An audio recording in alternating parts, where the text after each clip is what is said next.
অপরাধ প্রতিরোধ ও নিরাপত্তা জোরদার করতে ঢাকার অলিতে গলিতে মোটরসাইকেল টহল আরও বাড়ানো হবে বলে জানিয়েছেন ঢাকা মহানগর police commissioner Sheikh Mohammad Sajjad Ali. 18 March মঙ্গলবার ঢাকার রাজারবাগে চলতি বছরের ফেব্রুয়ারি মাসের মাসিক অপরাধ পর্যালোচনা সভায় উপস্থিত ডিএমপির পুলিশ কর্মকর্তাদের উদ্দেশ্যে তিনি এসব কথা বলেন।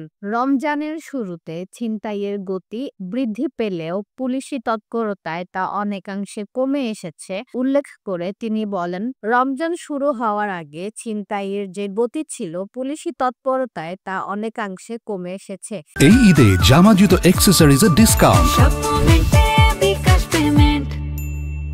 এটি ধরে রাখতে হবে। আমি বিশ্বাস করি আপনাদের আন্তরিক চেষ্টা, মেধা ও অফিসার ম্যানেজমেন্টের কারণে এই সফলতা অর্জিত হয়েছে। সহায়ক পুলিশরাও পুলিশের মতো গ্রেপ্তার ক্ষমতা প্রয়োগ করবে। এ ব্যাপারে থানা পুলিশ তাদের সহায়তা করবে। নগরীর নিরাপত্তা জোরদার নিয়ে ডিএমপি কমিশনার আরও বলেন, জিডি এন্ট্রির 1 ঘন্টার মধ্যে পুলিশ রেসপন্স করবে এবং ঘটনাস্থলের ফ্ল্যাশ রিপোর্ট দিবে। মহানগরীর অলিতে গলিতে মোটরসাইকেল টহল আরও বাড়ানো হবে। গ্রেপ্তারি ও সাজা পরোয়ানা কার্যকরে জোর দেওয়া হবে। আসন্ন ঈদকে সামনে রেখে বাসাবাড়ি ও ব্যবসা প্রতিষ্ঠানে নিরাপত্তা ব্যবস্থা জোরদার করতে মহানগরবাসীকে সচেতন থাকতে হবে।